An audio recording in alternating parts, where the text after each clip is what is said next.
All right, we going to church tonight. Are y'all ready? Aquarian Anarchy, let's get it.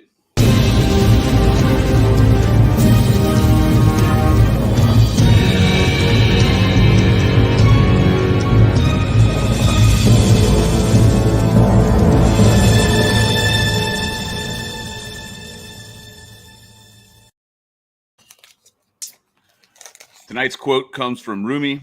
Yesterday I was clever, so I wanted to change the world. Today I am wise, so I am changing myself.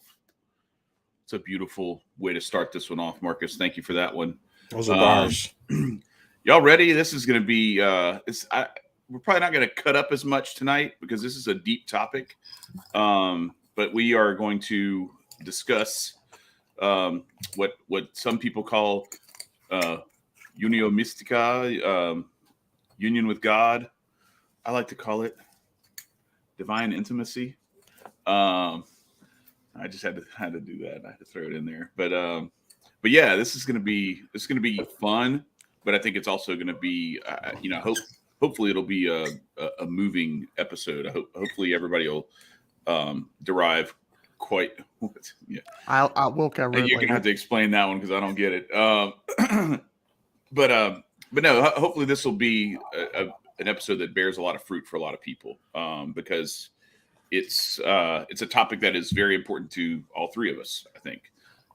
So let's get into it. Marcus, why don't you kind of kick us off with like an intro to the topic, because you were the one who kind of came up with this as the topic for tonight. Sure.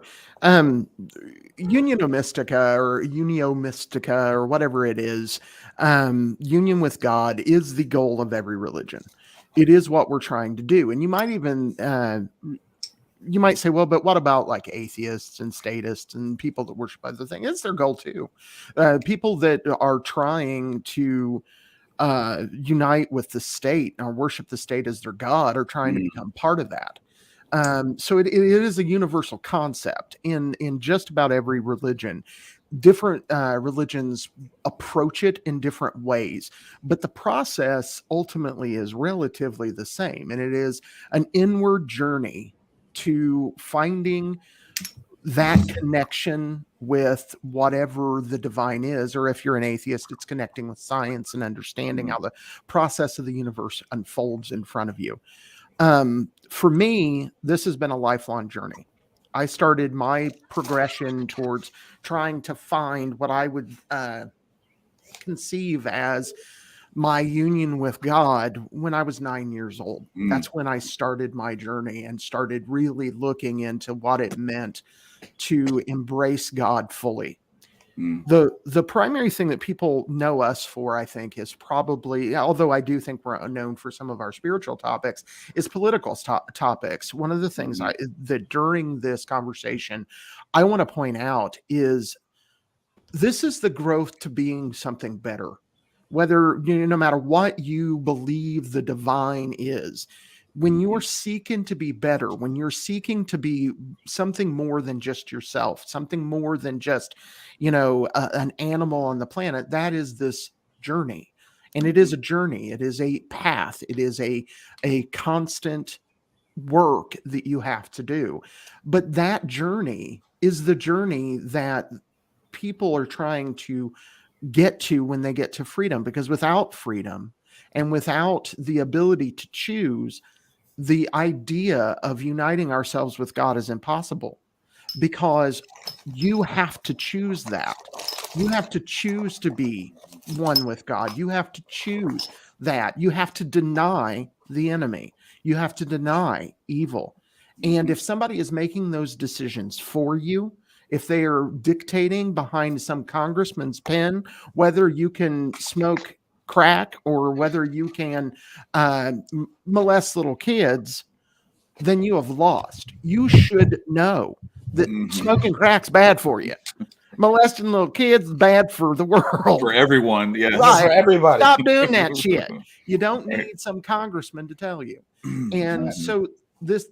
And most of the time, they're telling you not to do stuff that will probably help you. Right. Like using hemp. Right. For sure. But for me, this journey is the central portion of my life. I think that many things, including my relationship with my wife, feed in to this journey.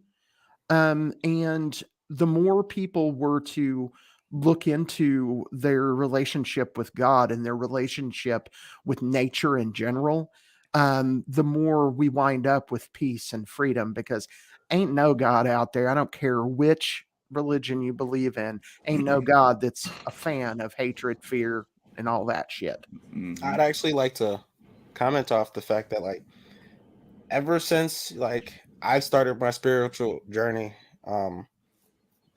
previous, and then once you start your spiritual journey, you never stop. Like, your spiritual growth, like, once you hit enlightenment, there's a new form of enlightenment waiting for you on the other side. Mhm.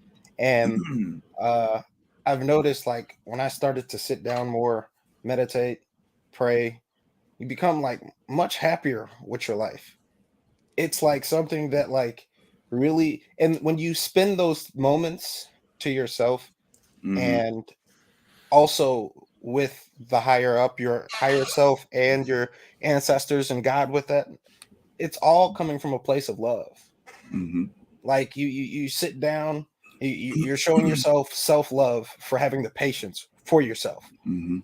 Not a lot of people have that patience to sit down and show that love, and that's what I'm able to recognize, is that, yeah, I have my slumps, and everybody has their Everybody slumps, does. but, like, picking back up, like, for example, health is wealth, and wealth is, like, spiritual and family and connection and all that fun stuff. It's all the basis of love, showing yourself self-love. I've been taking my vitamins a lot more, taking care of my Mhm. hair, doing a lot Mhm. more things for myself, which has exponentially, like, changed how I move. So, Mhm. yeah, nah, sit down with nature and sit down with God. You Right. feel me? Well, Yeah. y'all have both mentioned that it's a lifelong journey. It's a long, arduous process that really doesn't end. And so I wore I wear a shirt every time that has something to do with what we're talking about. Or at least I try to. Sometimes I may miss the mark or I may forget, but I usually don't. I wore this on purpose because this this journey toward union with God, intimacy, divine intimacy, whatever you want to call it, is a marathon. It's not a sprint. Yep. And I want to say something too about what you were just saying, Nicco, about like you're loving ourselves. And this is not to say that we shouldn't like cherish ourselves, but we have to make sure that it's couched in the right way, that it's not self-love in the sense of self-importance or Oh yeah, no. overly self-respect, but like have a respect for ourselves as children of God. Yeah. Have a respect for the divine that is within us, but also recognizing that it's not us, it's him through us.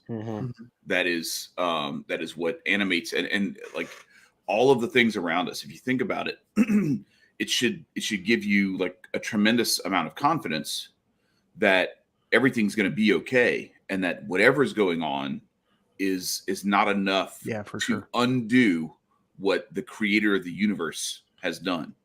Yeah. And if you think about the fact that by his action and by his existence, everything around us acts and exists, it should tell you like, okay, so like even if I screw up everything, the birds are still going to fly, the trees are still going to grow, the sun's going to come up tomorrow. Thank you, little orphan Annie. But all of these things continue and persist without me having to lift anything up and make it happen. Now, is there an expectation and a desire for our participation and for our alignment of our will with his? Yes, obviously. But we need to make sure that what we are focusing on is not putting too much weight on a hook that can't bear it, because we are too frail, too weak, and too inadequate to accomplish the things that God can accomplish through us.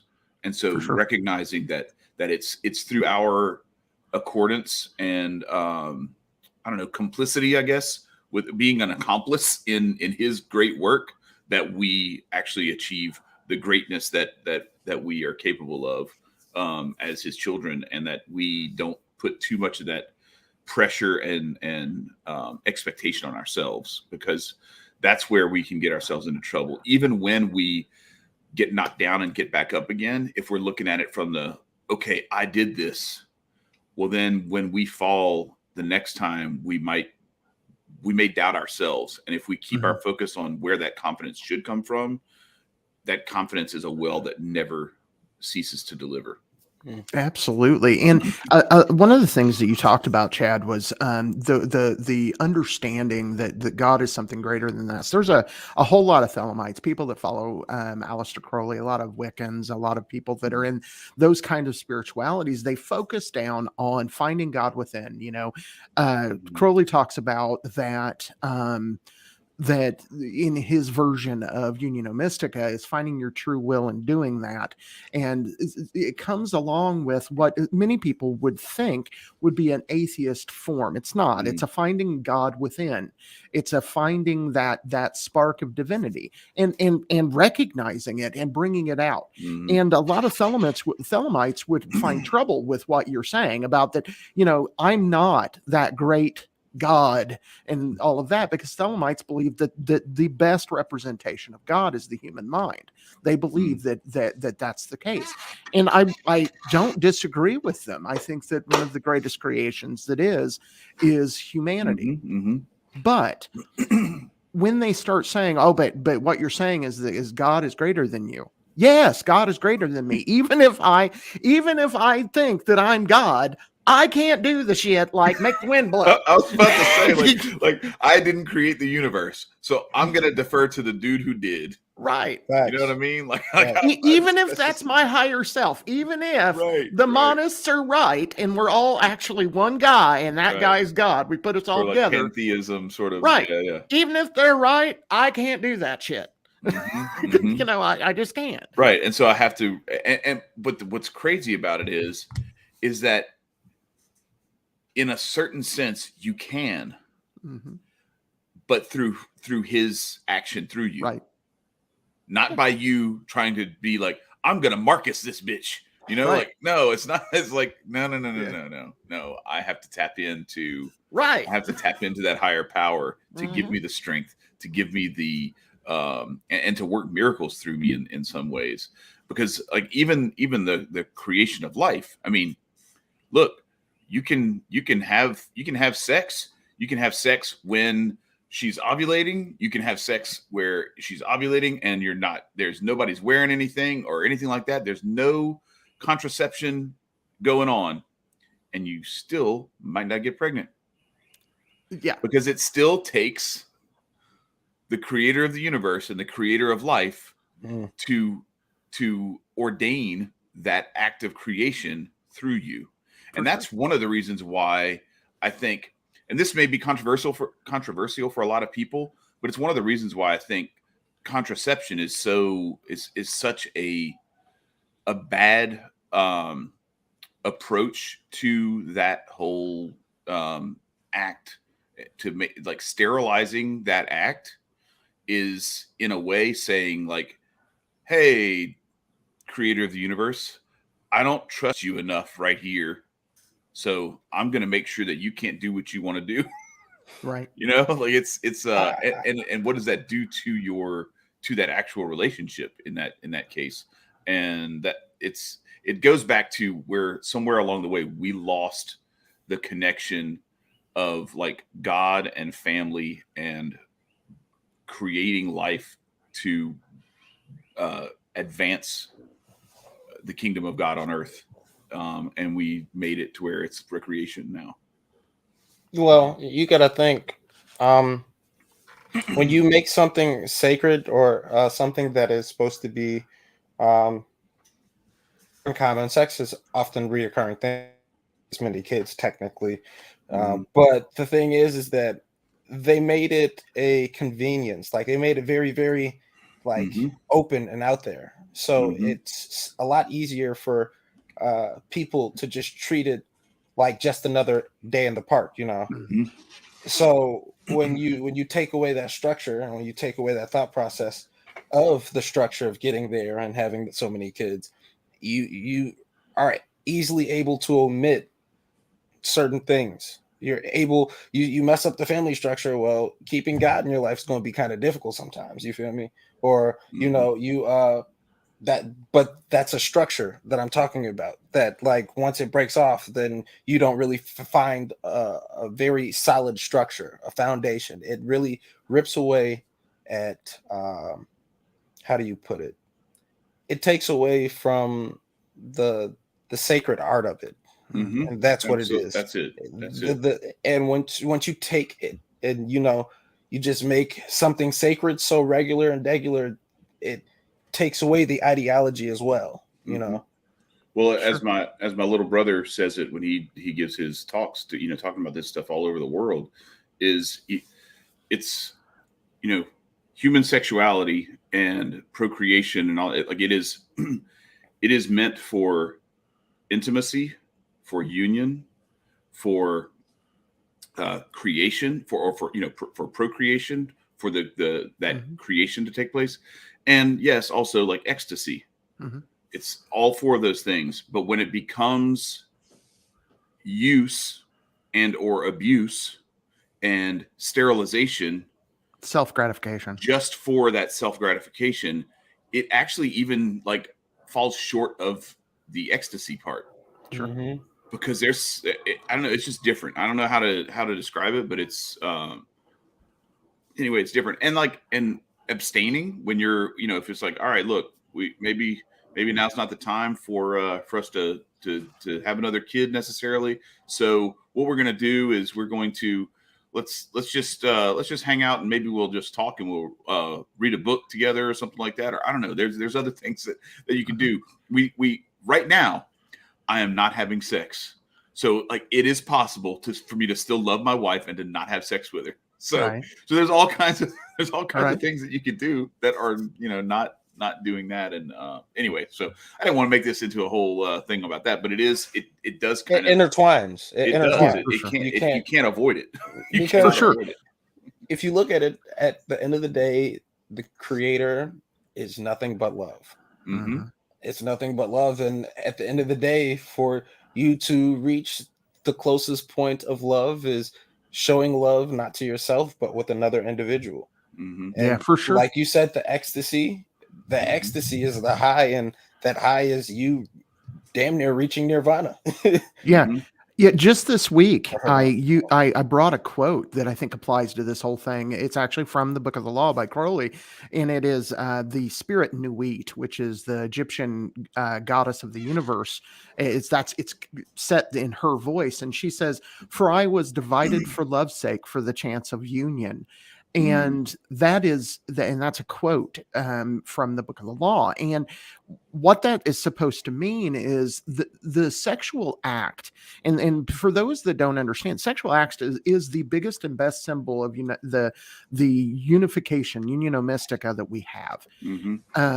In Kabbalah, the Malkuth, which is the earth, the kingdom, is the Shekinah, or the bride of God, which in essence is us seeking out God and trying to unite back with God.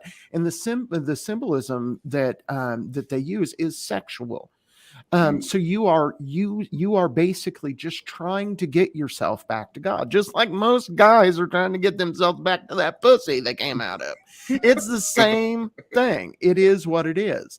And I'm not trying to get back to that one though. Right. No, that different one. Now. Right. My mom's in the grave. That'd be dustier than we even think. Oh gosh, man. I know, it's crazy. Wow. But at the end of the day, these symbols and sexuality is important. And what, you know, and to be clear, to reverse kind of your symbol that you talked about earlier, Chad, my first daughter was conceived, and when I was 17 years old and not ready to be doing some shit, because I was a young 17-year-old doing what I like to do.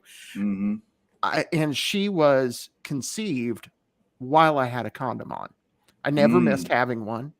I don't know if I had holes in it. I don't know if I busted it. I don't know what happened. She was conceived on a condom. And so God will do what God needs to do at any moment. Mm-hmm. Now, does that mean I don't think that you should wear a condom if you are going to fool around? No. As the Bible has said, and I like this, I found this, I'm going to use it over and over and over again. And I can thank Aaron Clark for pointing this out. But the Bible says that God prefers we don't have a government. But if you're going to have a government, make it a good one. Is pretty much what it says. And make it follow biblical scripture. So what I'm saying is, no, the best thing is to not have to use a condom. If you're gonna fool around, just be screwing around. Yeah, use a condom, use a lot.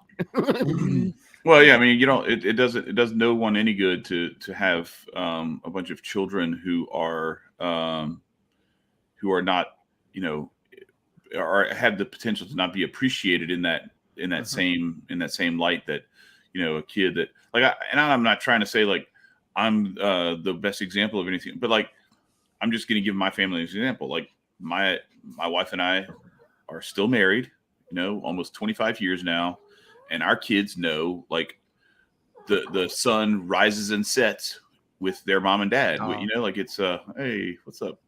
Oh, this Friday, everybody. So what's up? She heard Marcus talking to anyway About pussy, yeah. Yeah.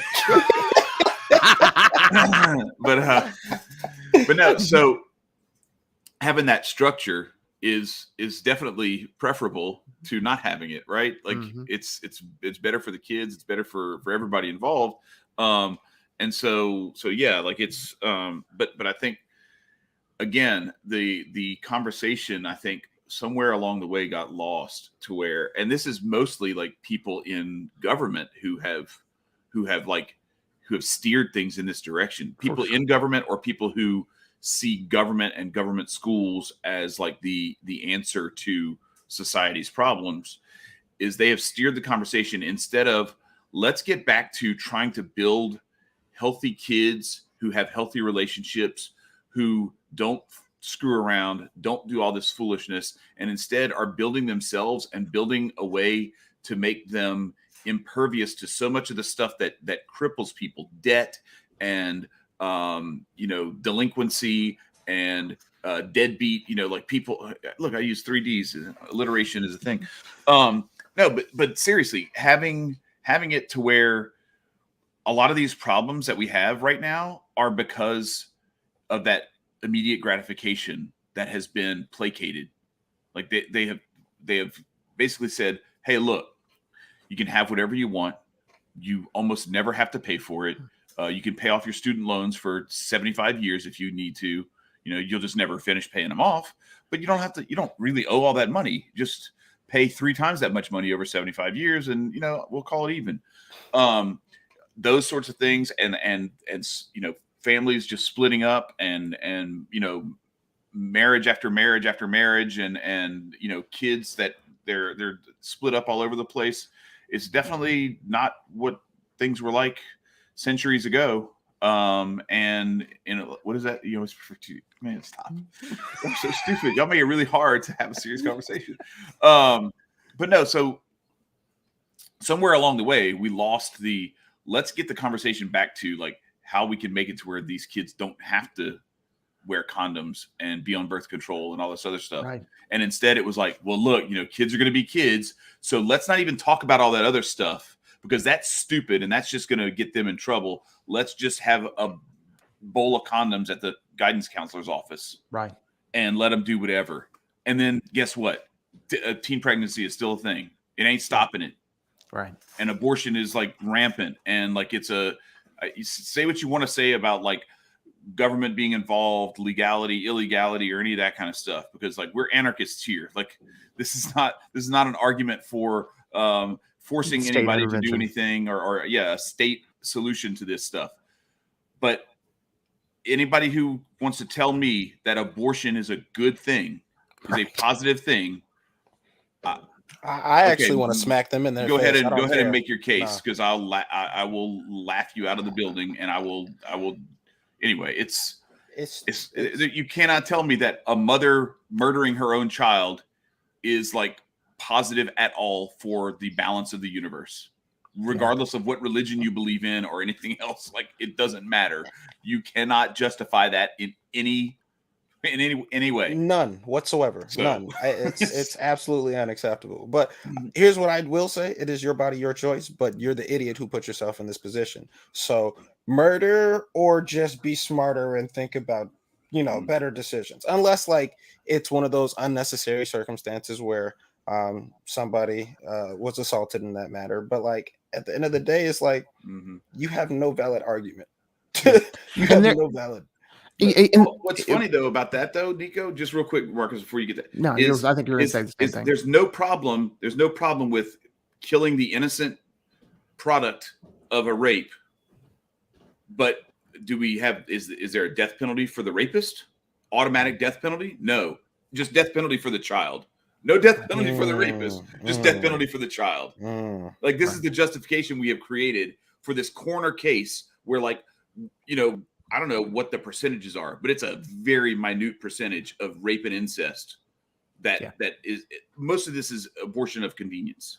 I don't feel like having to deal with this, so I'm just going to get an abortion. And a lot of it is through like prostitution and some of this other, like there's some prostitutes that have like been on record of they've had like they lost count in the 20s. Yeah. Like it's a thing. That's not those weren't all rape and incest cases, right? And but to try to steer this kind of back. Let's bring it back. To bring it back, what we're trying to say is what we have lost in this world is an understanding of what is good and what is divine. What we have lost is at the end of the day, we spend way too much time in fear and way too much time in hate. Had a fantastic experience last night in my temple with my little group of crazies out here in Indiana.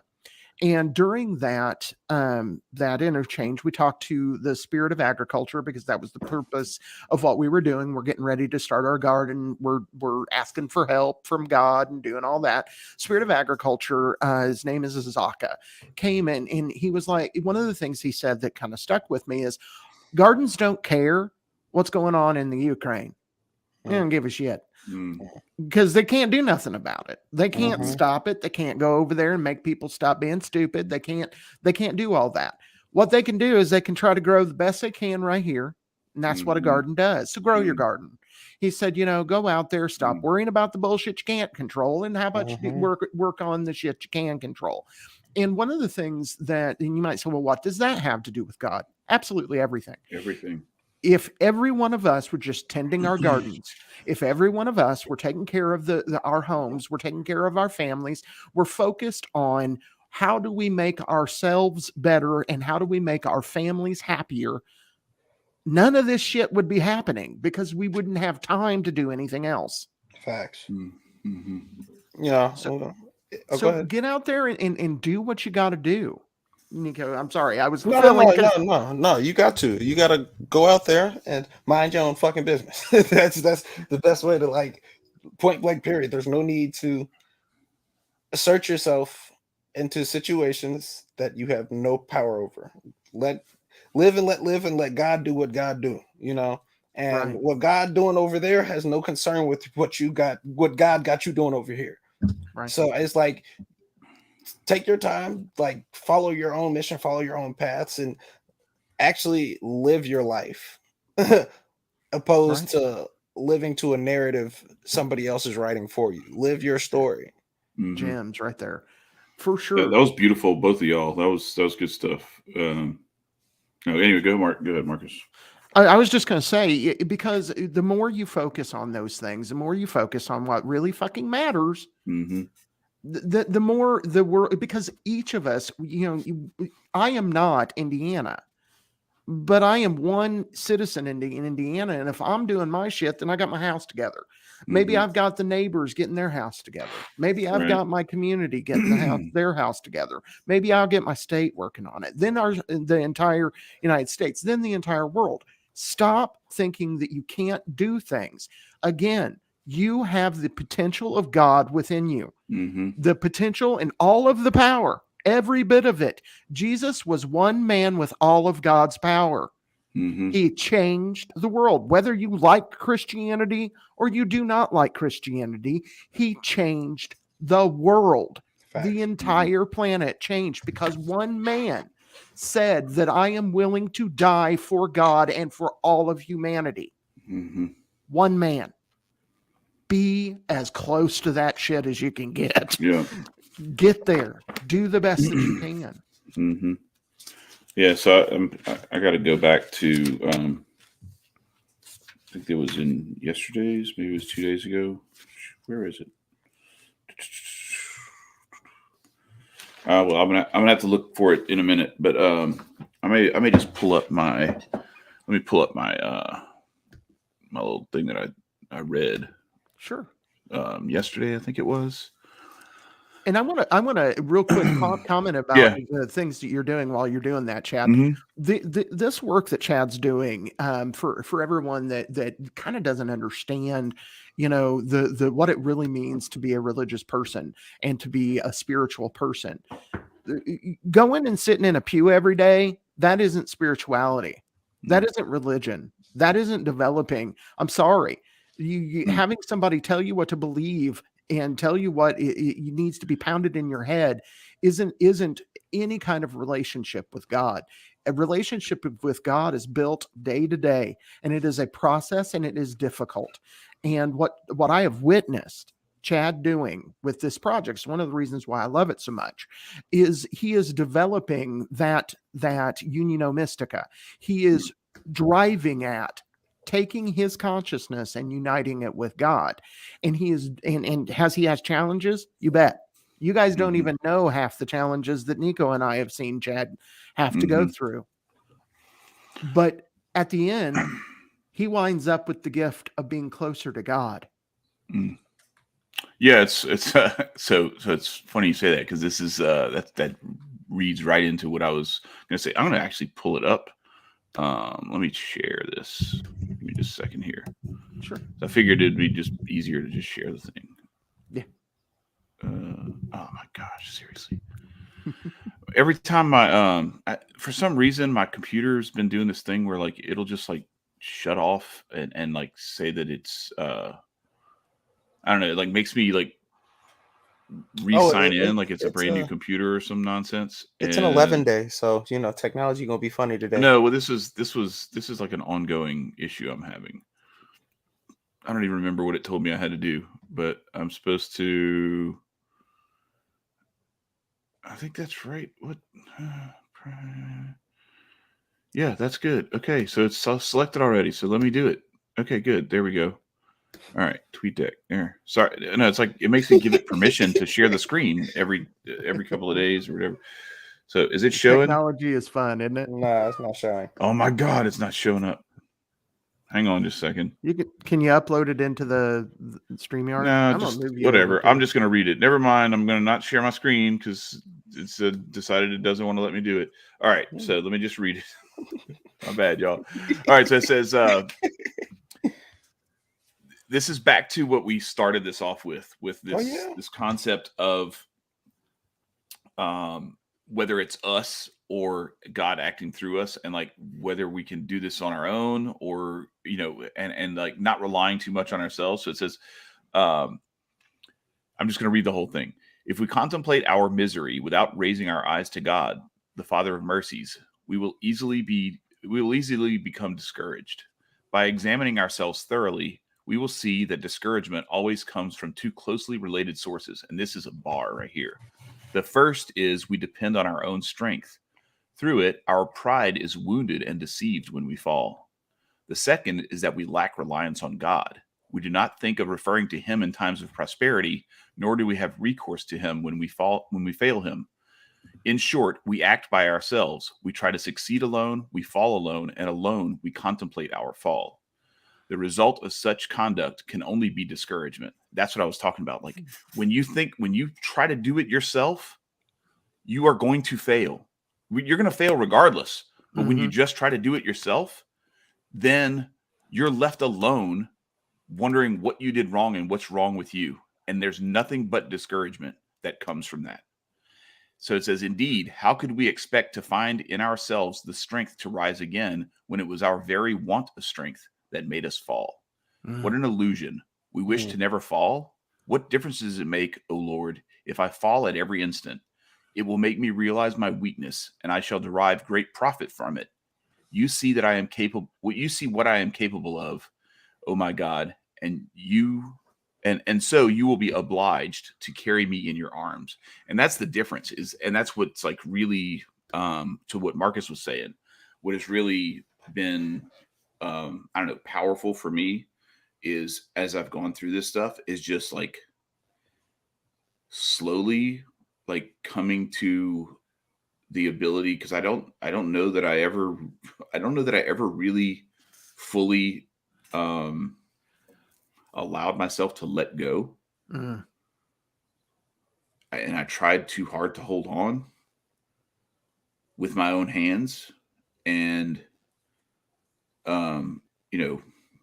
praise be to God that I didn't have like everything ripped away from me.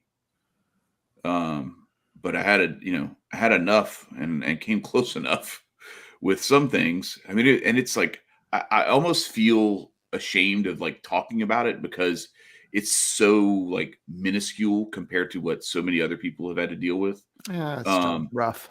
But but what it has done is it's served to just bring me back to an understanding and a realization that my reliance is not on me, it's on him.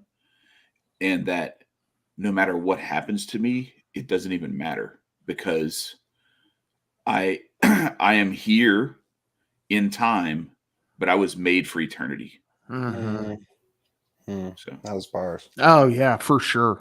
Those are bars. And that's the vision.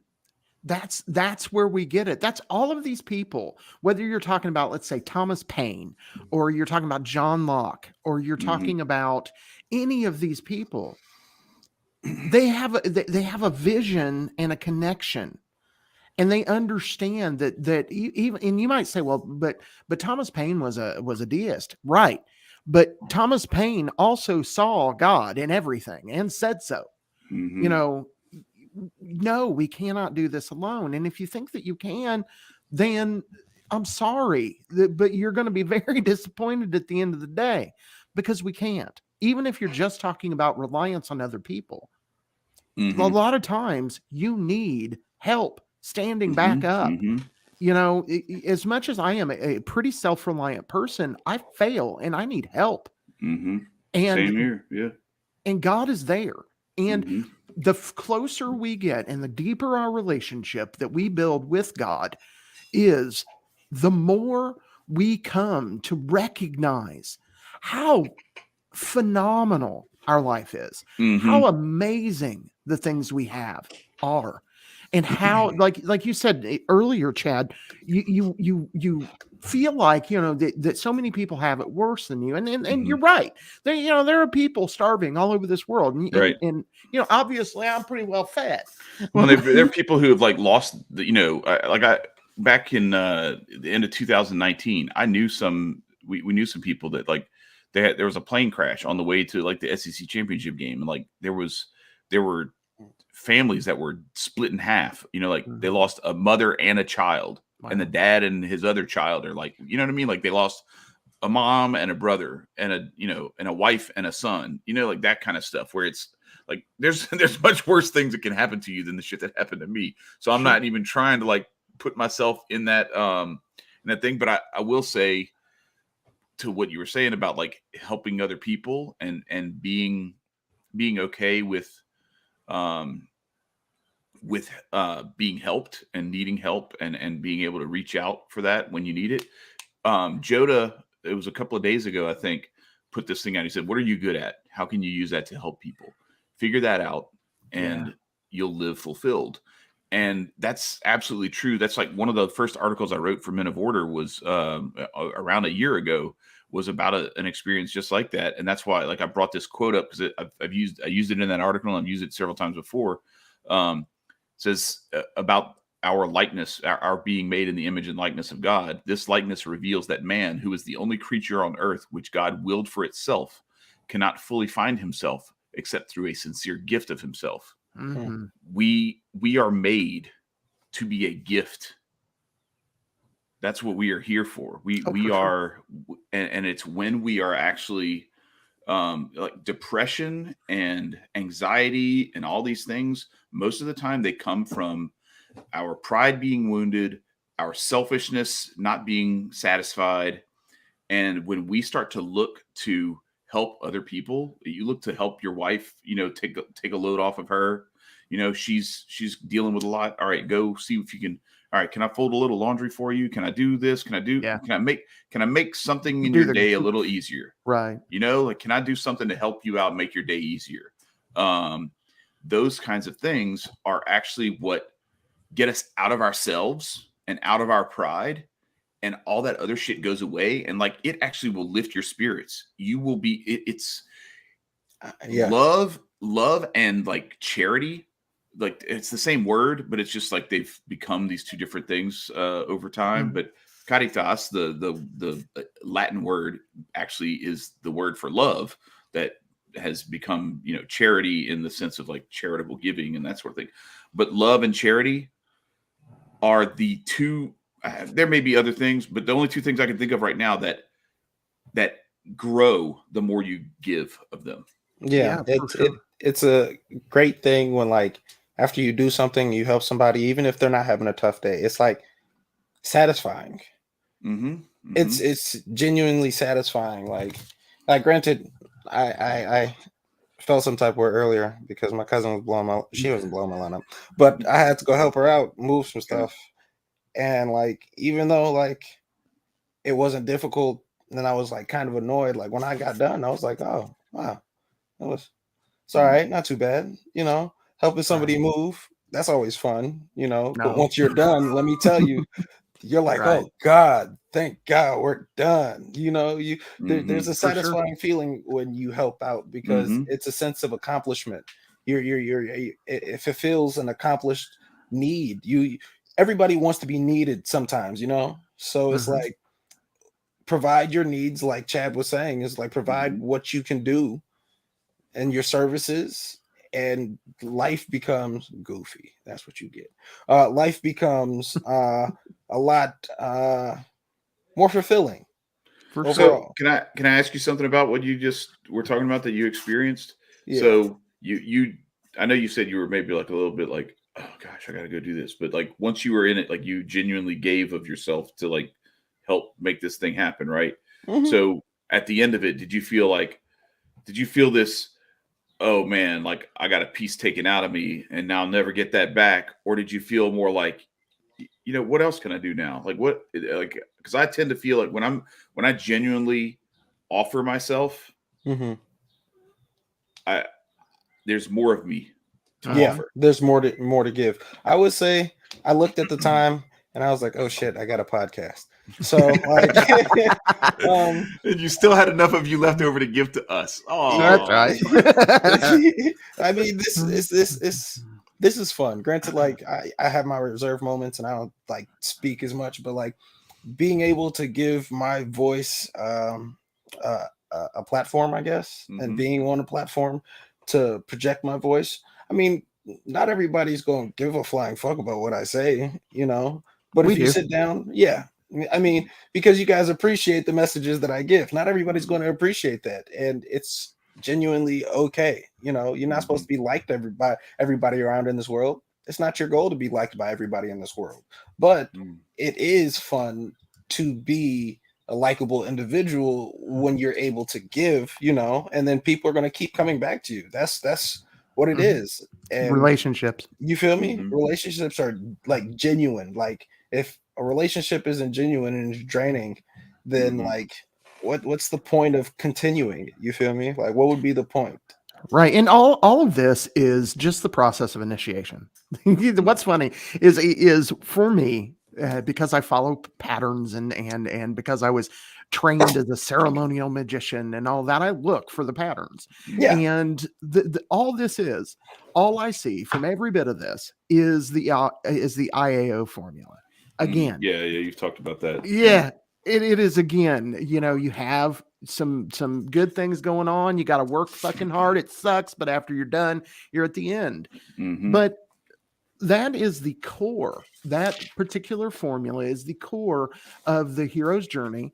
It is the core of the process of initiation that brings each of us, whether it is that Christian idea of seeking after that Christ consciousness and bringing him into your life, or whether it is the Hermetic idea of crawling up the tree of life and trying to find the union with Kether and God and all of that stuff. It's all the same.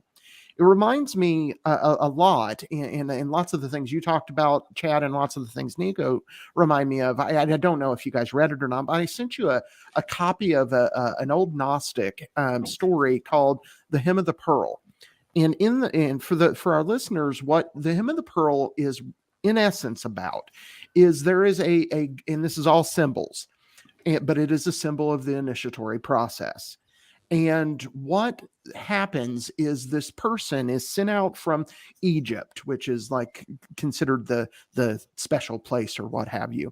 And he is sent into the world. And he was of royal birth. He's a prince, and he winds up into the world, and he forgets his high estate. He forgets that he's a prince. He forgets that he is beyond the world. But God and Goddess, pictured by his parents, give him a pearl.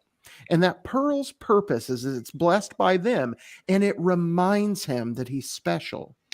Well, each of us have that pearl deep inside of us, reminding us that we are special. And it is a journey, and it is hard. It is much easier in the story. He can choose because he's surrounded by a serpent. And if he moves, that serpent might turn around and bite him. So it's scary. He might not want to do that. But he'll never get to the palace that is his birthright. Right. If he doesn't move. And eventually that snake's going to turn and it's going to eat him. It's going to do it anyway. So right. Yeah. So the idea of initiation and the idea of Unio Mystica, or uniting ourselves with God, is, you know what? In this world, you're going to die. I hate to be the bearer of bad news. You're going to die. Really? I know. Newsflash. Right. You're going to die. So one way or another, you're going to get there. And you're gonna find out what the hell happens after death at some point. So prepare yourself. Do the best you can. Be the best person you can. And I'm not saying you have to believe in this religion or that religion or whatever. It does not fucking matter, because I think God judges us based on our hearts, not based on our practices. Now that doesn't mean don't do stupid, heinous shit. I mean, every religion teaches you don't kill a motherfucker, don't steal his shit. Right. Come on. But at the end of the day, we need to start making ourselves better. Why else would we be here? This is an evolution, and it is a spiritual evolution. Right. Make yourself better. And that process is easiestly defined in whatever religion you're at as the journey towards uniting yourself with God. That's Thanks. Bars. Actually, I'd like to point out that your goal here is basically the preparation for Ascension. That's it's the preparation of Ascension and to leave a legacy. And that legacy will continue on with your name and your values, and those values will teach your kids the same thing of getting to a very, very personal relationship spiritually, so it transfers down to the physical. And once you sit there and you continuously instill those values, it's all just preparation for the afterlife. We know all this tangible shit going bye-bye. All of it's going bye-bye. So your best bet is to get right with the person you're gonna go see. You feel me? instead of what you guys said, doing heinous and devious shit. Like, what's the point? Right. And even if you're an atheist and don't believe any of this shit, don't you want your kids to have a better world to live in? I don't know. Like, I get it. Like, I know they're atheists. And there are a lot of really nice, good. No, I mean, they're like really nice, good, ethical atheists. Yeah, Adam House is one of them. But like, I'm like, so like, where does all this stuff come from? That like this idea of like, so we really just like made this stuff up. Like, there's this. I go back to. I can't remember who it was. If it was Augustine or Thomas Aquinas but anyway, Peter Kraft talks about it, that there's no desire, no real desire that any human has that has no object. Yeah. So if we have this desire for eternity and this and like living forever and living forever in peace and happiness, where does that come from? Like, you don't have hunger and then there's nothing to satisfy it. Yeah. You don't have thirst, but there's nothing that exists to satisfy it. Facts. Even like the sexual urge, like we were talking about before, that's there for a reason. Yeah. So how can human beings have this, but they just made it up?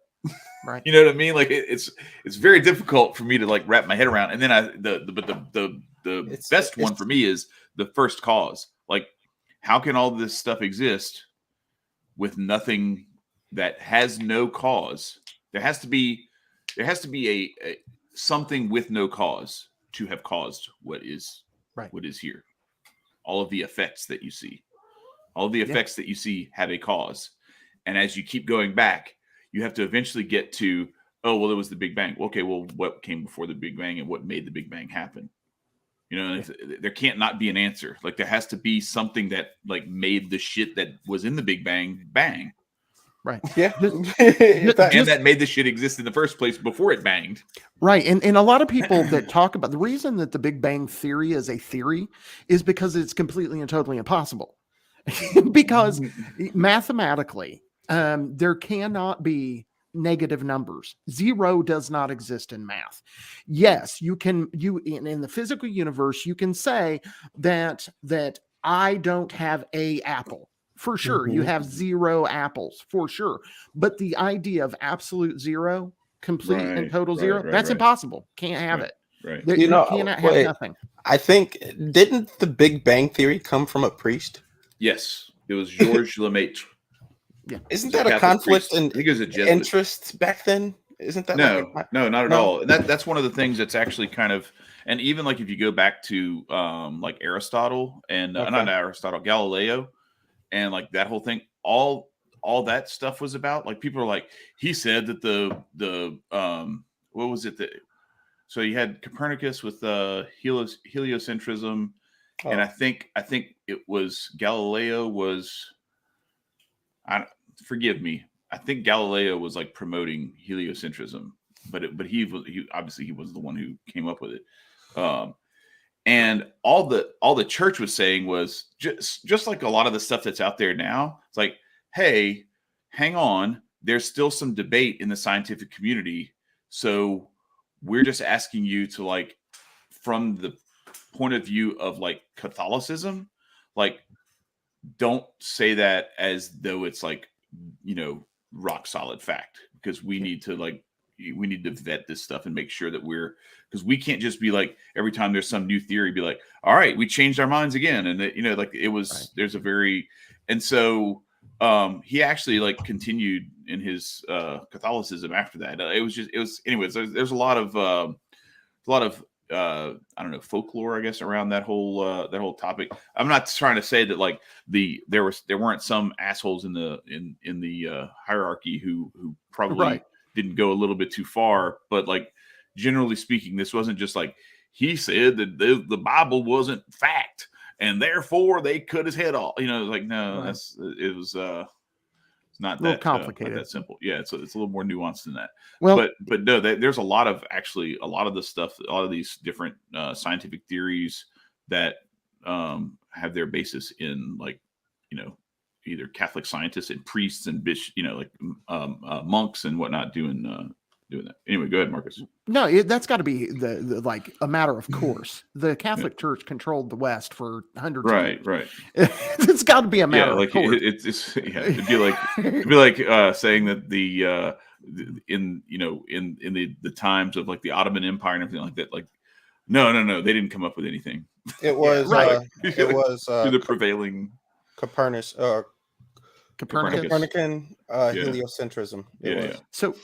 So I want to kind of further the idea that I talked about, because people are going to be like, "Oh, you're full of shit."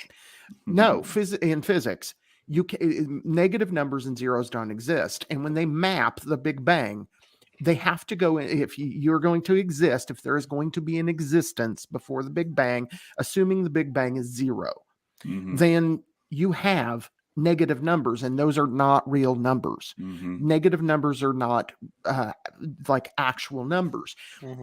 There is several theorists who these are physics theorists, you can look this shit up online, and they're respected scientists who have begun trying to understand consciousness as it relates to the universe.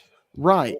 And that what we are missing, and these are scientists using math, using physics to explain that the universe itself has a consciousness. And now these scientists but when they do the math, I'm not a physicist. I don't understand how exactly this works, but when they do the math, it parallels. In other words, the lines that are the beginning become 2 parallel lines instead of 2 intersecting lines, which puts you into the negative. What happens in physics when you add consciousness to the equation, it becomes 2 parallel lines. And there is, about the time that we think that the Big Bang happened, there is an event that life starts expanding, things start getting bigger. But that they also want, sorry, Nicco, let me make this final point. But one of the things that they talked about because I've read several articles on this, I don't have them at fingertip, but at the end of the day, they don't want to call this God. They just want to say that nature has a consciousness, and because they're afraid of getting into Godland. But what the hell is a universal consciousness that it predates anything that exists and it thinks on its own differently than we do? What else is that than God? My favorite is Dawkins. Go ahead, Nicco. No, I'm just going to point out to the people who sit down and think. Let's do this. Let's do this all, and I can get away with thinking now. Do you really think that they are going to tell you what history is, or what real science is? Because once they do, people's brains, people's cultures, people's understanding of how this all works gets radically thrown on its top of the head, and people wouldn't know what to do. It would be legit mass hysteria because people wouldn't understand or be able to comprehend. I've been lied to. Well, yeah, it's been happening since you've been born. So it's like there's nothing that you can really say. There's plenty of theories out there that can try and back up another theory to back up another theory, but all they're doing is just adding more stories on, and for you not to be able to be like, okay, I won't question it. This is like a logistical story, right? Okay, all right, I'm done. One of my favorite moments was so Ben Stein did his I think it was called Expelled. It's like a documentary that he did where he was I think it was called Expelled. He was going through all these different college professors and tenured people and everything who had basically lost their jobs, lost tenure, gotten kicked out of universities, kicked out of philosophical and academic societies and such, because of their continuing to promote the idea of intelligent design. Yeah. Okay. And at the end of this whole documentary where he goes through all this stuff. Yeah, we do. I mean, look, there's like I said, I'm not saying that there's not some really corrupt people. And shout out to Dutch. He pointed out this is episode 110, so it's like the 11 is showing up everywhere. Probably. Yep. But anyway, so he asks Richard Dawkins. For those of you who don't know who Richard Dawkins is, he's like a world renowned. He's debated people or gotten scared away from debates. Some other people, but he's an evolution atheist, whatever. He says that it's definitely not God, but that it might be aliens, and they may have traveled to Earth or to I don't remember where he said it, but basically like the life came on the backs of crystals, and it was basically done by aliens. And so it's like, all right, so let me get this straight. So definitely there's no God, but this other thing that we also aliens have no evidence of existing. I would argue far less evidence. Right. Okay. Let me ask you one more question, Mr. Dawkins. Who made the aliens? Right. Definitely not God. We're not even going to think about it. No, God couldn't have been an option. No, not that nigga. And Dick Gregory. Yeah, right. and this brings a whole nother level into it too. But talking about proof, right? And talking about, all that stuff. What we're talking about, Unio Mystica, right? Union with God. Right here, this is what pop culture has pictured it as. You can see God being the brightness, and you just go out there and reach your hands out. Little angel. Right, right. Similar, right? How about Christianity? Here you go. This picture hung on my mom's wall the entire time I was growing up. And that's union with God. So Marcus, you said Unio Mystica this whole time, and the title of this episode is Unio Mystica. Like, did you leave an N out? Or no? Oh, okay. No, all right. I fuck it up. Okay, I'm just making sure. It's spelled right in the title. It is Unio. That's what I thought. I was like, wait a second. Have I been saying it wrong? All right, go ahead. Continue. I apologize for that's stomping okay. on your transition. No, that's okay. So there's Christianity. This is Hermeticism, the magical Kabbalah. This is the little X at the bottom with the funny colors is where you are. You can consider this a roadmap. And Earth, Wind, and Fire. Right. Earth, and Wind, and Fire's in there somewhere. You remember? Right. At the top, you got Kether, which is where God's at. Unio Mystica. Oh yeah, how about Hinduism? Boom, we were talking about this earlier. This is Kali getting jiggy with Shiva, having Unio Mystica. And then down here, a little bit different symbol. Graphic this is images.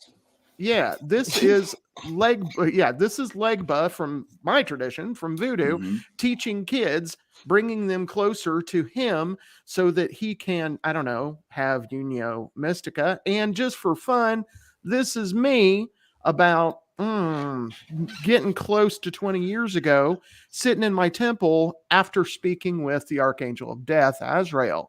So how was that experience? That was a very long, very interesting that we could cover on a different episode. It would have to have its own. But my point in showing all of those pictures, and we could go on and on and on. There's a bunch of Sufi pictures. There's a bunch of pagan pictures. There's a bunch of everybody has this idea. This isn't just a Christian idea. This isn't just a Jewish idea. This isn't just a Muslim idea. Everybody, every religion, all over the planet from the beginning, all of them have had this idea of uniting themselves with God. Everyone. There is not an exception. And if everyone's collective consciousness has this pull, it goes back to what Chad was talking about earlier. Something's real there. Something is real. There's a force that creates that pull. There's a mass or a force or something. There has to be. There can't not be. Right. So I want to. If you are you done? Or did you have some more to go? No, that was all of it. Okay. So I want to bring this up because I was thinking about this earlier, and then we kind of went in a different direction, I think, for a minute. And so I didn't continue on it or didn't bring it up. But So back to that union with God and how that happens, how that takes place. And I'm going to use metaphor because like it's still going to fall short because we can't even metaphorically describe something that we, eye has not seen, ear has not heard, what God has ready for those who love him. Like it's, we don't know. We get tastes. And even like last weekend, it was the Transfiguration. That was a very small amount of the light of divinity that shined through Jesus, and his face shone white like the sun, and his garments were white from like a ray of his divinity showing through. Right. Because remember, this is the divine cloaked in humanity. Mm-hmm. Like he's wearing the form of humanity for us, not for, and that's also one of the things where like with so much of this other stuff that like either the symbolism or some of the things that are like even going to confession to a priest and not just being me and myself and my thoughts with God, there's a certain real human need that for me anyway is fulfilled in going and talking to someone else, a human being who in the flesh, and not just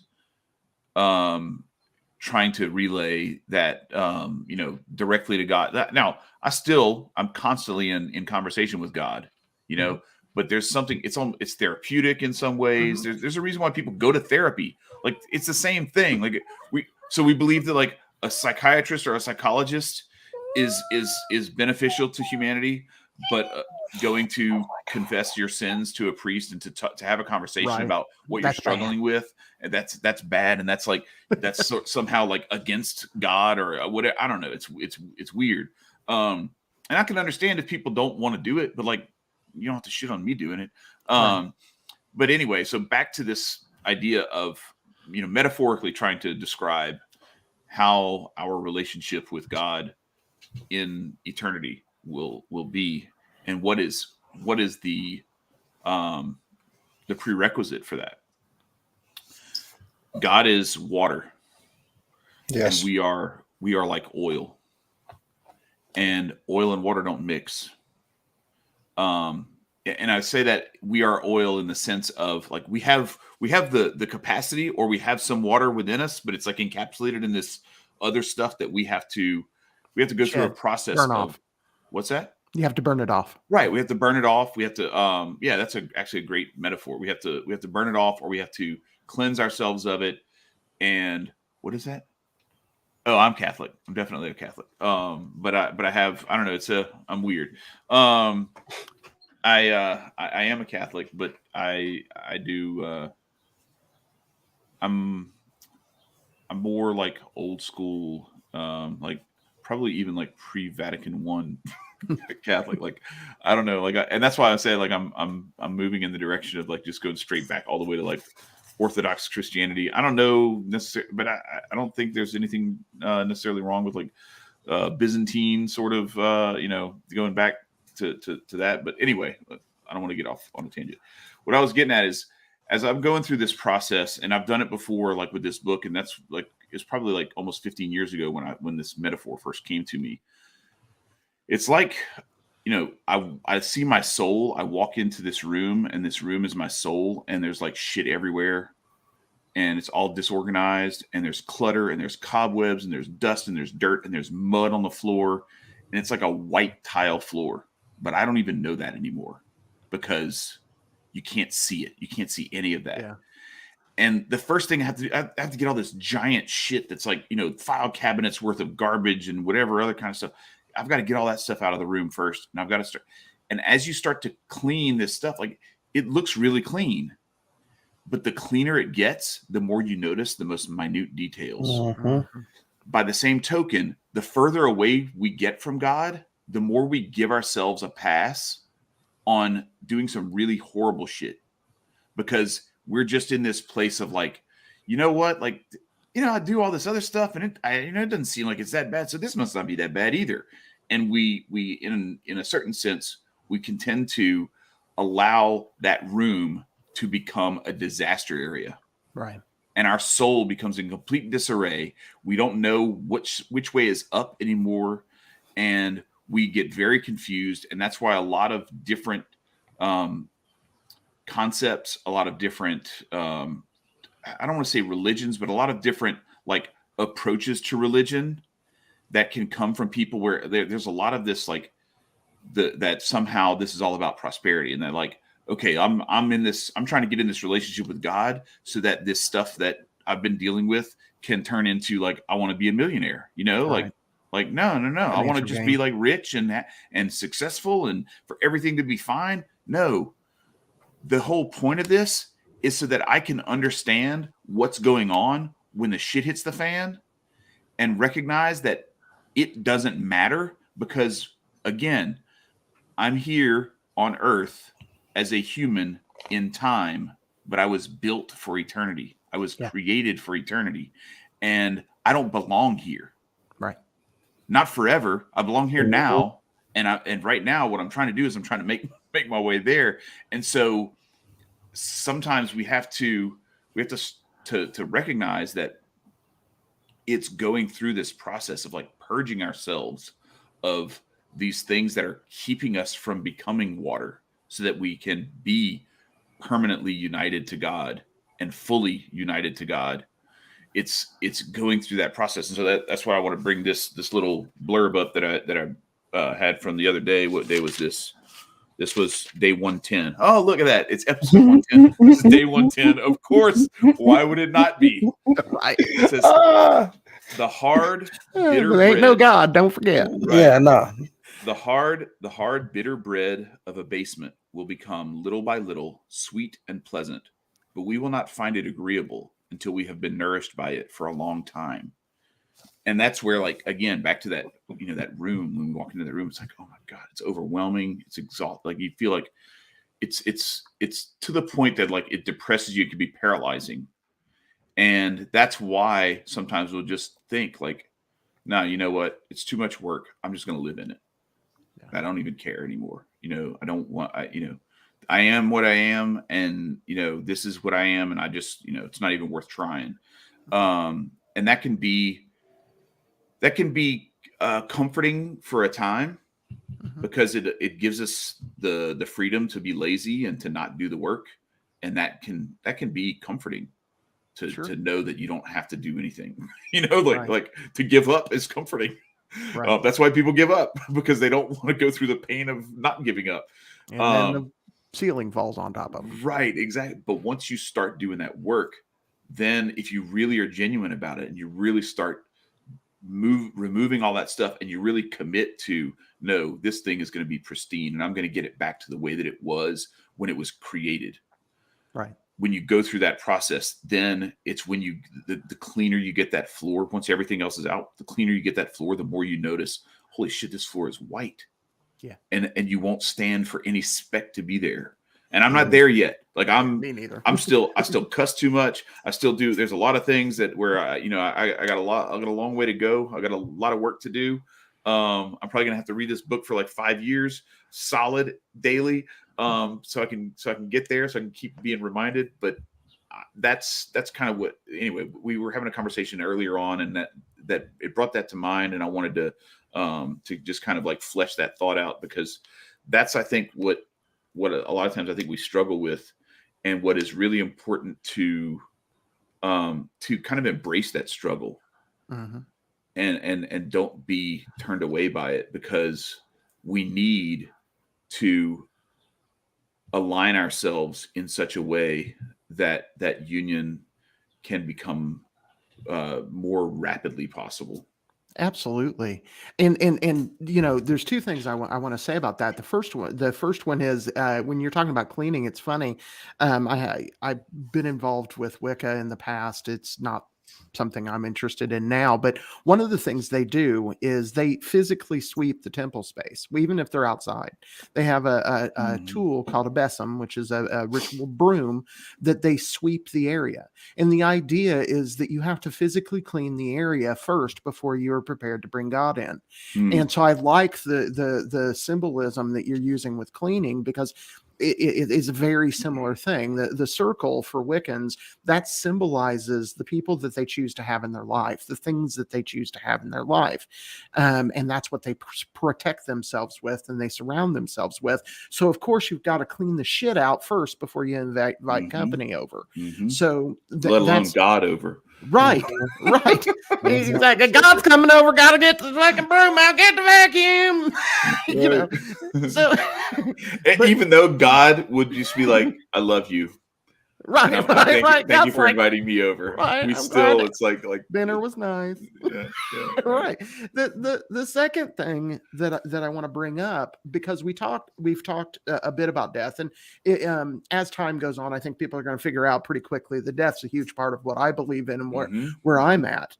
But we don't have to do this shit at death. You know, one of the things people give religious people shit about is they're like, all you guys are concerned about is dying. No, do this shit now. That's what the whole idea of Unio Mystica is. It is, how do you get that heaven shit that that they talk about? Get that tomorrow. Live with some of that. And one of the first things you have to do is change your mindset. Stop telling yourself that you can't have it. Stop telling yourself that heaven can't exist today. Stop telling yourself that, your life sucks because you don't have 20,000, fucking cars out in the fucking driveway. No, you have a life that is waiting for you to embrace it and find God in it. And you can do that now. Yep. You don't have to wait till tomorrow. And I'm not up here trying to preach, go find Jesus. I'm not doing all that. Right? What I'm saying, should have worn my "Y'all Need Jesus" shirt. That would have been right, for sure. What you need is Bob Ross. Yeah. I wore this on purpose too, because to me, Bob Ross is the epitome of Unio Mystica, and what it is he says there ain't no mistakes, it's just happy accident. You are the creator. Find life on the canvas. He creates his reality every time he does a painting, and we have that power, we have that strength, and we have that ability with God in our hearts to create. Now, does that mean that I can, with a wave of a wand, make all of my troubles go away? Yes, that's exactly what that means. It means that all of my troubles can go away because I start focusing on the things that matter. Because if they aren't in your life and they aren't making you happy, they aren't bringing you joy and happiness and love and all of those things, why the fuck do you need them? So dive in, make that part of your existence, bring God into your heart and rise to the strength that you have. It's so amazing that we decided to link up and do this show, because I never in my wildest dreams imagined that this would be the conversation that we would be having. And yet I'm completely unsurprised. I can actually tack on to that. I would never have thought myself to be sitting down having a conversation, anything touching religion, because I was anti-religion at one point, and I was super far away from God and my ancestors, and one day I just got hit in the back of the head, and I was like, oh, I must find more of this. You get a little dose of it, and that's the real fiend that you should be fiending for. That's the itches you should be getting. You feel me? That's why drugs are what they are, is because it's chasing that, but it falls short. It's not that unless it's there's some of these things that are part of a divine spiritual ritual. some of like these natural herbs, even like, so they've talked about, Hotep Jesus talked about this with Joe Rogan when he was on there about the mushrooms, and like some of these that you look at the head behind some of these in these iconic images, these icons, they're all mushrooms. they have this, it looks like a mushroom, the underside of a mushroom head. Yeah. And that there was some of that symbiotic relationship with the mushroom. Yeah. So I wanted to read this quote. So this is I may have said this in the past before, but Peter Kraft is the one who actually is the voice. I heard this from the first, but he attributed the quote, and I found the quote. So this is something that it's up to you how you receive this. It can either terrify you or it can give you great hope. It gives me great hope. It's William Law. He says, if you will look into your own heart in complete honesty, you must admit that there is one reason and only one reason why you are not a saint. You do not wholly want to be one. Bars. And then Peter Kraft says, do you know any better way to make saints than to be one yourself? Oh, so often, and that's one of the things that frustrates me about, and that's why I don't want to. I really try to stay away from trying to get into like debates about what's right and what's wrong or anything like that. I'm just going to tell you my experience, and I'm going to try to be the best me that I can be, and I'm going to try to keep growing and try to keep reaching for divine intimacy, for Unio Mystica, for union with God. I'm reaching into that daily. I fall, I fail. We all do. But I hesitate or I try as hard as I can. My pride gets in the way sometimes, but I'm trying really hard to not be prideful, because one of the things I think is very detrimental to actually bringing, the kingdom of God here to earth is people fighting over this stuff and arguing over who's praying to the right God and who's following the right rituals, or who's doing the right, who's got it right, who got the right interpretation of the Bible, or all this other stuff. And I'm like, man, you're really missing the point, because if you were just a saint, you would bring people to Christ by your existence. Yeah. But instead, you want to chastise people and talk to them like they're idiots because they don't see it the same way that you do. Yeah. And you are, in doing that, by definition, falling short of sanctity. And you are making their path to sanctity more difficult. You are an obstacle. Right. Absolutely. And we not only do, because you're right, we get in our way so often, but we get in others' way. Because I mean, even if you think about your kids, or you think about the people in your friend circle, you have influence on all of those people. And what is your influence going to be? What are you going to give? Think about it, guys. I mean, we gather, just the three of us, our little friend circle of the three of us and our chat people, right? We get together on Saturday. Shout out to Daryl, by the way. He's not in the Telegram chat anymore, but we still love you, Daryl. Sure. I still keep we in miss you, contact dog. with him in other ways, but he's dead on Telegram. He's not a fan, so I get it. Like I respect it. Sure. But shout out to Daryl. We love him, and shout out to Dutch, Tim, who is in the chat. All the people who are in the chat: Dutch, Tim, Michael, and Halima, Brody. All the people who are part of the fam. Anyway, go ahead. So one thing that was mentioned earlier, I think that we need to bring in to this is God is not boring. God is not this detestable guy that is looking down his nose at you. You have to follow my rules. He's not an authoritarian. That's not what God is. Nowhere, anywhere does God says, "Come my way." Jesus was the way, the truth, and the light.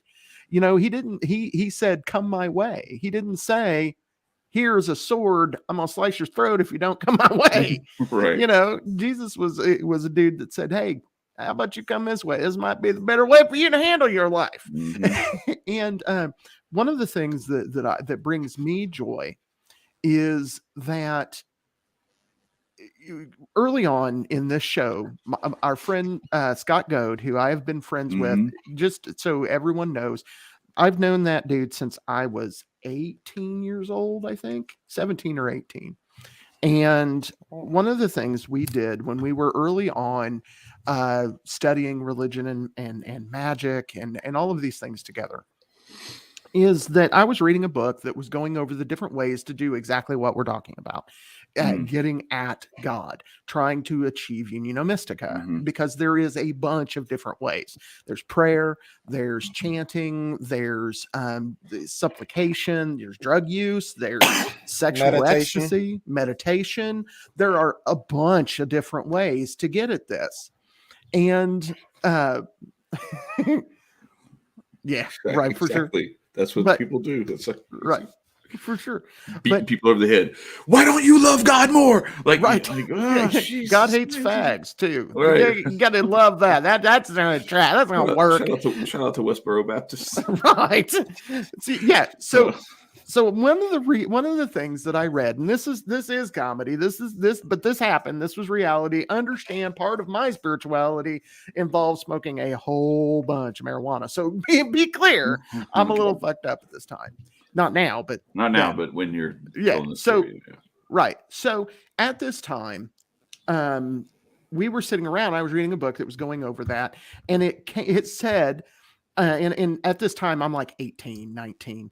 And so I'm young, and I read the book, and it said one of the paths was flagellation with a G, and that means you beat yourself until you get into a divine ecstasy. It's the path of Paine, because you can use pain to induce a mystical trance and find God. Yeah, I didn't read that. What I read was flatulation. So I imagined a bunch of people sitting around in a circle farting for God. Just being like, oh, this is terrible. Oh my God. Right? You're an idiot, bro. That's foul.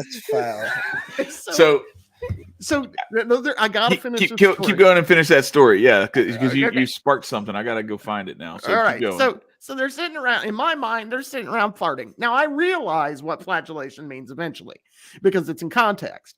But I went out and told my stone brethren that about the flagellating Christians sitting around farting for God, and so we decided that we would develop a religion based on the god of flagellation, and his name was Sven. And when that's what that story is. Yes. Wow. Have you ever? This show has come full circle. Man. I know. My gosh. When you see the little Dutch boy that people have in their yards with where he's bent over, he's kissing a little Svenette. He's kissing a little girl. The little, you've seen him in people's yards. The little Dutch boy's got flowers over his butt. Yeah. That's Sven. We had him as a statue because my criminal friend stole him from one of my neighbors and brought it over the house. Well, they won't need this. Right. We started recognizing this dude as the god of flagellation named Sven. We wound up with an entire, I'm not going to get any deeper, but we wound up with an entire fucking pantheon of bodily functions being honored. Every time somebody shit at our house, you would hear, "Hail Sven." Constantly. So we found our own way to God. So that's that. Yeah, story. You think? Okay. All right. So let me find. I got to get to this thing where I can do screen sharing, because I have to put this one up on the screen. Well, I was going to try to, but you finished the story too early. Maybe I just don't have to. Hang on. I think I can do it. I just have to get here. I figured out where what the hell? It's already there. Why are you not? Well, on a Reverend Day. Yeah. Well, so while you're completing that, I will add one little piece, because Scott mentioned it in the chat. One of the things that happened is one of the heads of the Ordo Templi Orientis, which is a fraternal magical group, worked. His day job was at an occult store, and I was, again, inebriated, and with Scott, and Scott was not inebriated. He was never inebriated. But we went into this store and told him this story and asked him, if he had heard of the flatulating Christians and would he like to, meet Sven. So eventually, I didn't know this is who this dude was. It's going to make me shut down Google Chrome, and that'll shut like the stream down if I do that. So I can't do it yet. Let's not do that. Okay. It'll be all right. Yeah. So what were you going to share? All right, so I was going to read this thing. If you want to finish your Sven or whatever his name is story, go ahead and finish it. So at the end of the day, what wound up happening is that when we met them, I'm trying to impress these people who are, they know they're like, for instance, if you go pick up any book that's been published about that in the last let's say 25 years. And that was one of Crowley's writings that they've reintroduced, because the Crowley's writings are owned by the OTO. If you go look at the proofreader in that, Randall Boyer is the name you'll find. Mm-hmm. That's the Randall that tells you the higher up in the organization that he was, that I'm trying to impress, and all he can think of when meeting me, and I'm trying to find God, and I'm trying to be initiated and do all this shit, is fucking Sven. That's all he fucking thinks about, because first time he met me, we were all laughing our asses off about Sven. That's hilarious. I might start introducing Sven. Right. Oh, dude, we had a whole pantheon. Like there was a German god for spitting called Hockenspit, and you should make shirts, man. It was hilarious. I don't want to say this joke because of the conversation we had earlier about sex and like the sanctity and the real design for that and everything, but I don't know. I feel like I have to at this point. Yeah, you are. So there's the German word for Vaseline. No, it's Wiener Schleider. Anyway, and he is now in Schleider is now the new god of sex in our new culture. That's right. Yeah. So anyway, let me bring it back home to something that's more pure and not so debaucherous. So this was from day 97. This is the spirit of mortifications, because we were talking about like self-flagellation, right? Mm-hmm. Flagellation, not flatulation. So the spirit of mortification, and it says there's little value in imposing corporal mortifications on ourselves if we then refuse to yield our opinion in order to accommodate ourselves to others. If we cannot be reconciled with our enemies, or bear an injury and a cutting word with calmness, or hold back a sharp answer. As long as mortification does not strike at our pride, it remains at the halfway mark and never reaches its goal. If we sincerely desire to be guided by divine providence in everything, we will not try to avoid occasions for physical or moral suffering, or even to lighten them, but will accept wholeheartedly whatever God offers us.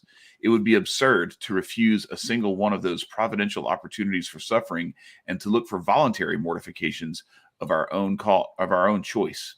Even if we substitute other mortifications, they will not be as effective as those which God himself has prepared for us.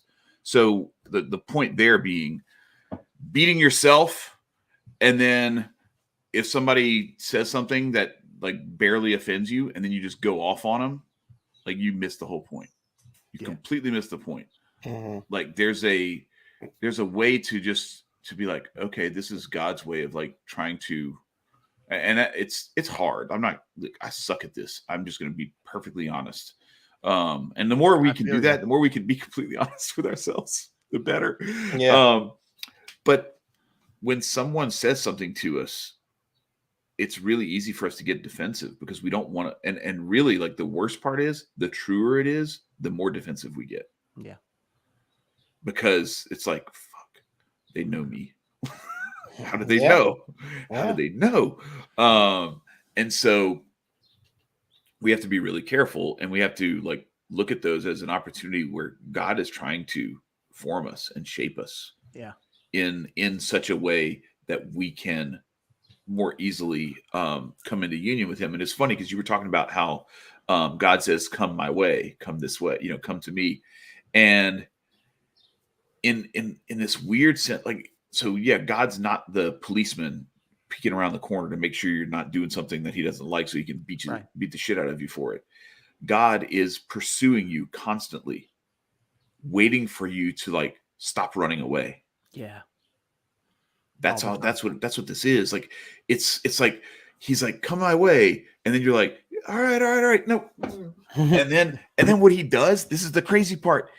He doesn't say, come my way, and then try to get you to reverse course and come all the way back around that way. No, he goes and tries to find you where you are and says, come this way.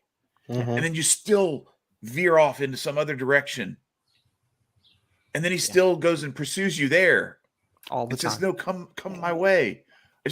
And he's trying like so hard. And I see this in myself. Like, he's trying so hard, and it's way too easy. It's gotten a little harder for me to fall into this trap, but it's still easy for me to fall into the trap of like either my pride or like self-righteousness or whatever it is. Most of the time, like, the thing that is plaguing all of us is pride. A lot. The 7 deadly sins are what they are, but man, if pride ain't like the one that like steers all of them. Oh, that's a motherfucker. Pride's rough, but man, wrath's hard. Oh yeah, but even wrath Can be go back to the root. If you go back to the root of it, what are you wrathful for? Somebody injured your pride, and so there's hell to pay. You hurt my pride, hell to pay. Gerald, to tie into that, Chad, and kind of build off of it, Gerald Gardner, who was the founder of modern Wicca and modern witchcraft, Gerald Gardner was an anthropologist. His day job was as an anthropologist, and one of the things that he developed was the idea that mankind, and this is outside of his spiritual work, that mankind only lives through 2 emotions, and those 2 emotions are fear and love. That's it. Mankind only has a capacity for one or the other. And what pride is the fear that you are not good enough, the fear that you are not the best, the fear that you are not at the top. What you have to do. Or that you're just not good enough. Right. Like it's yes. even that is, and that's why I bring it back to that thing we were saying before. Like, when you stop trying to look to yourself, and you see that, like, no, my confidence does not come from me. My confidence comes from him. Then there's nothing to be prideful for. Right. And there's nothing to be discouraged by. Yeah.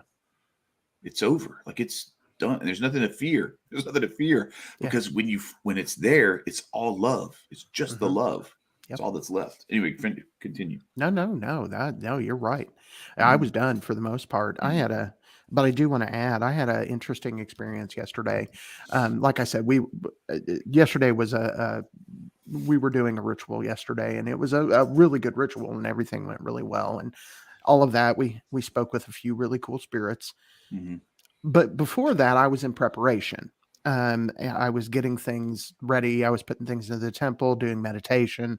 There's a lot of stuff that I do for preparation. So one of the things that I do is every Saturday I do a thing to G'day, and G'day is my special friend. He's my favorite of all of the. If I get to choose what God looks like, God's divided in 2. One of them's this bony ass fucker who drinks a lot of rum and smokes a lot of cigars, and the other one's a chick with a really fire vagina. But so if I get to choose what God looks like, then those are the 2 I'm going to choose. Does your God swim for the University of Penn? No, not a bit. No, none of that. So I'm just saying, it's a bony dude. Right. Apparently, I don't know if he does or not, but he's working towards that. I don't know. Right. Anyway. Yeah. But no, I was in doing my meditation with G'day, and part of that is burning a cigar because that's sacred to him. And I was overcome.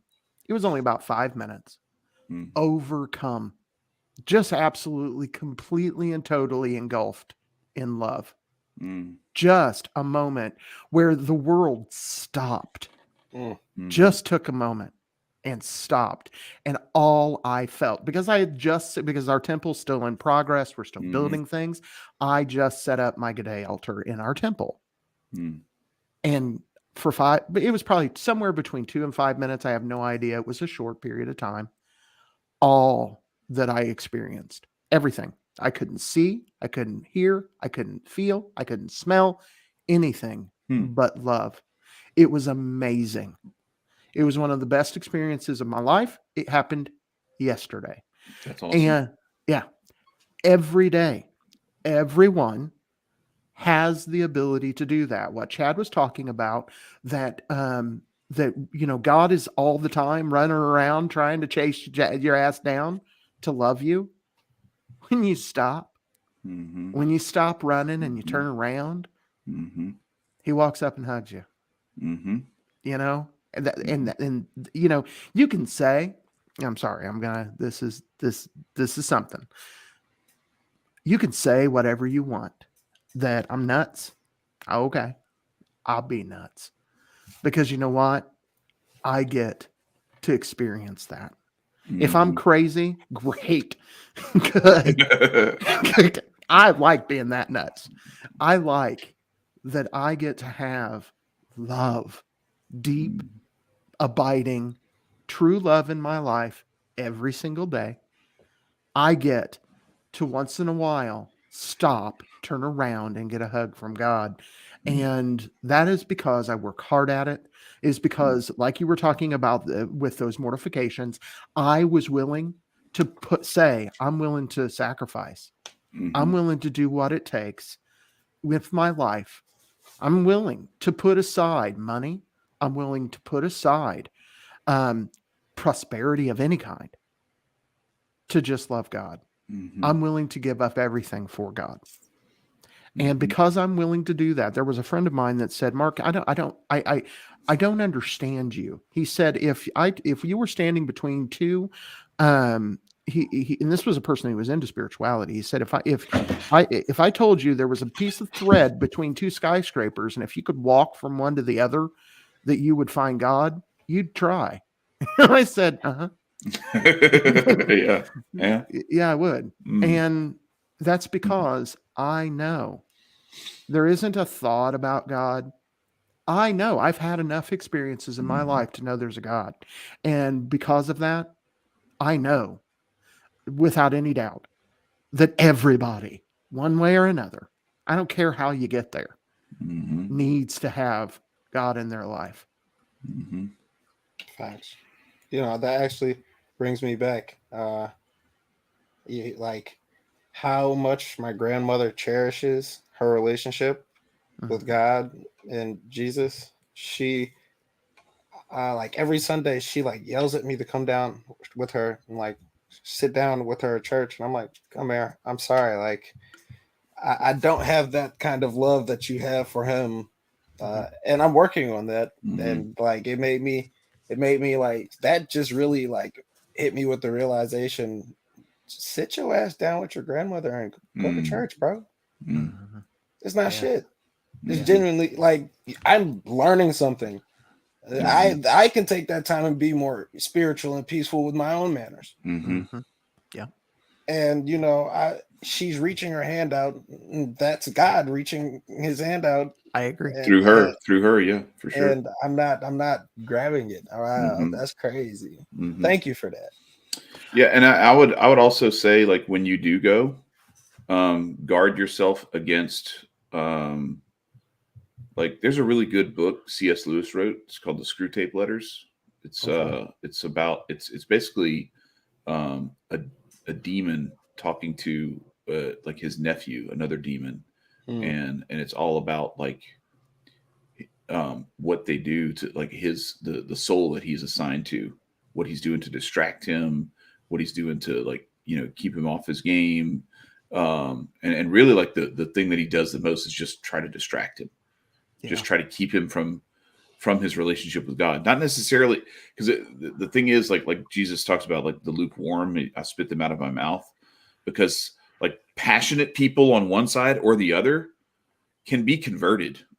You know, Yeah. it's the people who are just like, I'm indifferent. So what I was going to say is, because there's some real good examples in that book about some of the things that, especially his Uncle Screwtape and his nephew is Wormwood, that Wormwood does to the soul he's trying to win for Satan. And it's a lot of it happens during church services or mass or whatever it is.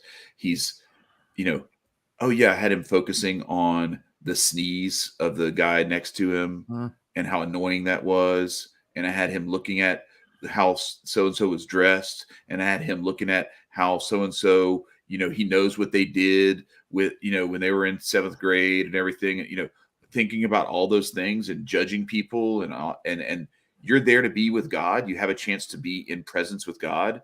And instead you're thinking of all these other things. So that's the only thing I would say, especially because like you talked about, you haven't been there for a long time. It would be really easy to fall into that temptation of looking around you and be like, yeah, this is why I don't come, because all these hypocrites and fools and everything and all this other stupidity that annoys the shit out of me and everything.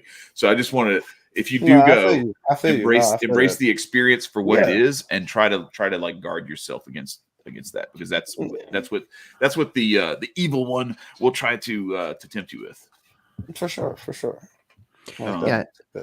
And temptation's a thing. One of the things that last night again, it's fun. Timing is great, and one of the things last night, we had 3 primary spirits that visited with us. The first one was Azaka, who was amazing and talked about nature and what have you. The other was Exu. I'll get into him in a minute. And then the final one. Yeah, I know. The final one that we talked to was G'day, trying to calm us the fuck down from having just talked to Exu. And because G'day's funny and he's like, oh shit. Y'all brought that motherfucker here. Right. Oh God. So Exu is not a nice person, and he is a tempter. He is the devil. He is bad. All in all, bad. And a friend of ours was having a conversation with him, and one of the things that we need to be aware of with temptation, and we've kind of touched on this a little bit in some of the conversations we've been having tonight. One of the things we got to be aware of is that he told this person, and I'm leaving his name off because he's somebody that we all know, but our audience doesn't need to know this person. So anyway, he told this person who is concerned about a particular ex of his and their justice fights. Let's just put it that way. And he wants that person to go away. And Exu said, "Oh, I can make that happen." Oh shit! Yeah, we can make that. Oh yeah, that you don't say that to him. You're right. We can make that person just go right away. And he was like, "Well, what do you want me to do?" And he was like, "Well, you're gonna have to sacrifice chicken at midnight." And he's like, "Okay, chicken midnight. I can probably do that." He's like, "But what do I have to?" But more, he got around to, okay, but what is the cost? What's it going to cost me? And I'm not going to, I don't remember exactly what was said, but the answer was your fucking soul. And he's going to throw it in a cage in the corner. Fuck that.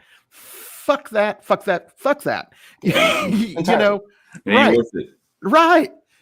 Temptation, the enemy that we face will give you anything that you want. They will give anything. All they want from you is your freedom, your soul, and every bit of goodness in your life. And then you get whatever you want. This sounds like the government. This sounds like the government. I bet they have friends. Oh, wow. So what I'm saying is, to kind of go off of what Chad was saying, yes, be very wary as you start this path towards joining with God. You are going to have some shit happen in your life that is going to be tempting you away from the path. because in you know, at one time somebody asked me, you know, I don't deal with demons. Why, you know, why do you have to deal with demons in your life and have to fight off all this badness and this and that and the other thing? Wouldn't you just be easier off if you didn't do all that God stuff and all that? And my answer is, why would a demon fuck with somebody who they already have? If they already have control of you, you're not a target. If they're coming after you and they're trying to seduce you, you're doing something right. Right? Keep Haters doing in the that building. shit. So for our friend, I have a few words.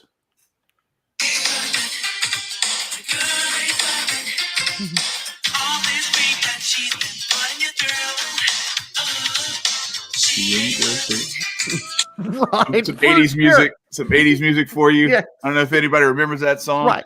But anyway, yeah, that's so if I may, since we're about to close, I got one more quote that I would like to read. This is one of my favorite saints of all time. It's Saint Catherine of Siena.